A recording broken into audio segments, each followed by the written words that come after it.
نحمده ونصلي على رسوله الکریم اما بعد فاعوذ باللہ من الشیطان الرجیم بسم اللہ الرحمن الرحیم۔ سامعین محترم، اللہ تبارک و تعالیٰ کی ذات سے امید ہے آپ بخیر و عافیت ہوں گے۔ تو آج کے اس ویڈیو میں جو آپ کو میں بتانے والا ہوں تو وہ وحی کے نزول کے طریقے ہے کہ آپ صلی اللہ علیہ وسلم پر کس طریقے سے وحی نازل ہوتی تھی۔ تو علماء نے لکھا ہے کہ آپ صلی اللہ علیہ وسلم پر 5 طریقوں سے وحی نازل ہوا کرتی تھی۔ تو حضرت عائشہ صدیقہ رضی اللہ تعالی عنہا فرماتی ہیں کہ ایک مرتبہ حارث بن ہشام رضی اللہ تعالیٰ عنہ نے اللہ کے رسول سے پوچھا کہ اللہ کے رسول، آپ کے اوپر وحی کیسے نازل ہوتی ہے؟ تو آپ صلی اللہ علیہ وسلم نے فرمایا کہ مجھ پر جب وحی نازل ہوتی ہے تو گھنٹی جیسی آواز ہوتی ہے، اور وہ وحی کی جو ہے نا وہ آوازیں وحی لے کر جو ہے نا وہ آوازیں آتی ہیں، اور اس سے مجھے پتہ چل جاتا ہے کہ اب وہ وحی کا جو ہے نا نزول ہو رہا ہے اور وحی نازل ہو رہی ہے۔ ایک تو یہ طریقہ تھا، اور اس طریقہ آپ صلی اللہ علیہ وسلم نے فرمایا کہ سب سے زیادہ یہی سخت طریقہ ہے، بڑا مشکل ترین، کہ اس سے جو ہے نا بڑی سختی ہوتی ہے۔ حضرت عائشہ صدیقہ رضی اللہ تعالیٰ عنہ فرماتی ہیں کہ جب سردیوں میں، اما عائشہ فرماتی ہیں کہ سردیوں میں نے دیکھا، سخت سردی ہے اور آپ صلی اللہ علیہ وسلم کے اوپر وحی کا نزول شروع ہوا، تو میں نے جب دیکھا تو آپ صلی اللہ علیہ وسلم کی پیشانی سے، پیشانی مبارک سے جو ہے نا وہ پسینے کے قطرے ٹپکنے لگے، سردی کے موسم میں، سخت ترین شدید ترین سردی کے موسم میں۔ تو آپ صلی اللہ علیہ وسلم نے اس لیے فرمایا کہ یہ بڑی سخت صورت ہے کہ ایسی صورت میں میرے اوپر جو وحی نازل ہوتی ہے۔ تو سامعین محترم، آپ صلی اللہ علیہ وسلم کے اوپر ایسی وحی جو ہے نا نازل ہوتی تھی، اور ایک مرتبہ ایک عورت اس کے اندر آتا ہے کہ آپ صلی اللہ علیہ وسلم جو ہے نا جانور پر تھے، سواری کے اوپر بیٹھے ہوئے تھے، تو وہ ایسا اتنا ایک وزن ہوتا تھا اس وحی کا، اتنا ایک بوجھ ہوتا تھا کہ آپ صلی اللہ علیہ وسلم جس سواری پر تھے وہ سواری پہ بیٹھ گئی۔ اور اسی طرح حضرت زید بن حارثہ رضی اللہ تعالیٰ عنہ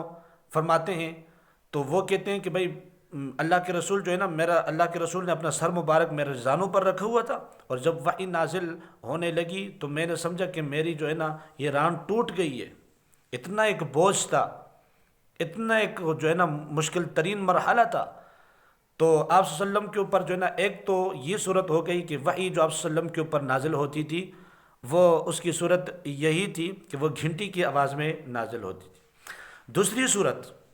آپ صلی اللہ علیہ وسلم پر جب وحی نازل ہوتی تھی تو اللہ کے رسول نے فرمایا کہ وہ میرے مشہور صحابی ہے حضرت دحیہ کلبی رضی اللہ تعالیٰ عنہ، بڑے خوبصورت تھے، ان کی صورت میں جبریل امین وحی لے کر آتے تھے، اور یہ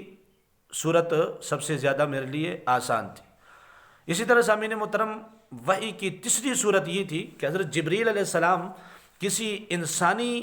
شکل اختیار کیے بغیر اپنی اصلی حالت میں آ جاتے تھے، اور ایسا آپ صلی اللہ علیہ وسلم کی ساری زندگی میں صرف 3 مرتبہ ہوا۔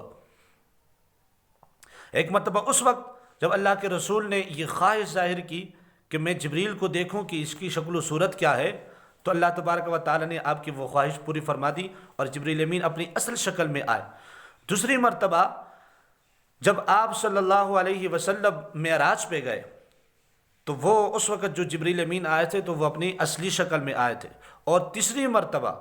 جب آپ صلی اللہ علیہ وسلم کو ابتدا میں نبوت ملی تو ابتدائی نبوت کی ابتدا میں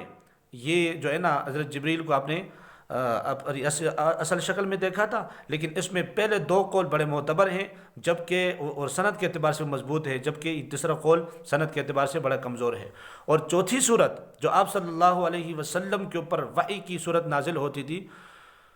تو وہ آپ اللہ پاک براہ راست بغیر واسطہ ڈائریکٹ جو ہے نا اللہ کے رسول سے ہم کلام ہوتے تھے۔ تو اس کی ایک ہی صورت ہے کہ آپ صلی اللہ علیہ وسلم معراج پہ گئے تو روبرو اللہ سے ہم کلام ہوئے۔ ماشاءاللہ وہ کیا خوبصورت جو ہے نا وہ مرحلہ ہوگا، کیا خوبصورت وقت تھا وہ۔ تو اللہ تبارک و تعالیٰ اپنے رسول سے آمنے سامنے وہ مخاطب ہو گئے، اور اللہ پاک اپنے محبوب سے ہم کلام ہوئے۔ اور ایک مرتبہ علماء نے لکھا ہے کہ خواب کے اندر بھی اللہ کے رسول اللہ سے ہم کلام ہوئے تھے۔ اور وحی کی 5ویں صورت یہ ہے کہ حضرت جبریل علیہ السلام کسی بھی صورت میں سامنے آئے بغیر یعنی کوئی صورت اختیار نہیں کرتے تھے، صرف جو بات ہوتی تھی اس کو القاء کر دیتے، دل کے اندر ڈال لیتے تھے، جس کو عربی اصطلاح کے اندر نفس فی الرو کہا جاتا ہے۔ تو ایسی صورت کے اندر جو ہے نا وہ وحی نازل ہوتی تھی۔ یہ وحی کے 5 طریقے ہیں۔ تو اللہ تبارک و تعالیٰ کی ذات سے امید ہے کہ اللہ تبارک و تعالیٰ جو ہے نا، میں نے جو بھی بات، اگر مجھ سے کوئی ایسی بات ہو گئی ہو تو میں تمام حضرات جو ہے نا، میں نے پہلے ہی کہا ہے اصلاح کی نیت سے کر رہا ہوں، میری اصلاح ہو جائے۔ تو تمام سامعین اس کو سنیں، آگے بھی شیئر کیجئے اور مجھے اپنے دعاؤں میں یاد رکھیے گا۔